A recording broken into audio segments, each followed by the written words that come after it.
కొంతవరకు తెలియదు. హలో, నాకు కొంచెం కథ తెలుసు సినిమా సంబంధించి. సినిమా చూసి నేను చెప్పాలంటే నేను షాక్ అయ్యాను. హానెస్ట్గా చెప్పాలంటే షాక్ అయ్యాను. కామెడీ లేదు, కమెడియన్స్ లేరు.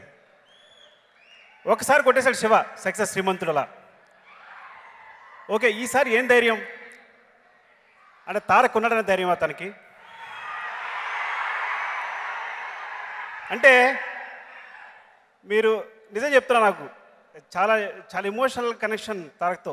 తారక్ ఎలా అనుకున్నా ఐ ఫీల్ లైక్ నిజంగా. అంటే ఓకే అంటే ఓకే, సినిమా బాగుంది, డెఫినెట్గా బాగుంది, నాకు నచ్చింది. నేను తారక్ కాల్ చేశాను, బాగుంది తారక్. కానీ ఇట్స్ లైక్ ఏ రేంజ్కి వెళ్తుంది సినిమా అంటే మళ్ళీ అంటే ఐ థింక్ ఒక అంటే ఎంతవరకు ఆగిపోతుంది నాకు కొంచెం అంటే ఏదో ఒక చిన్న లోపల డౌట్ ఉందన్నమాట. డెఫినెట్గా డౌట్ ఉంది.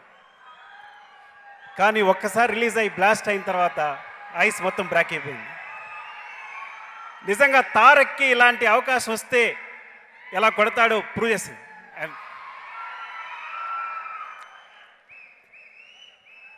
అంటే ఆదిలో డైలాగ్ ఉంటుంది, చిన్న తొడగొట్టు అని.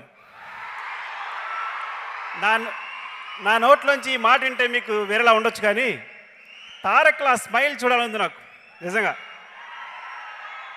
100 కోర్స్ కొట్టినప్పుడు డెఫినెట్గా ఆ స్మైల్కి ముందు నా స్మైల్కి డిఫరెన్స్ ఉంది.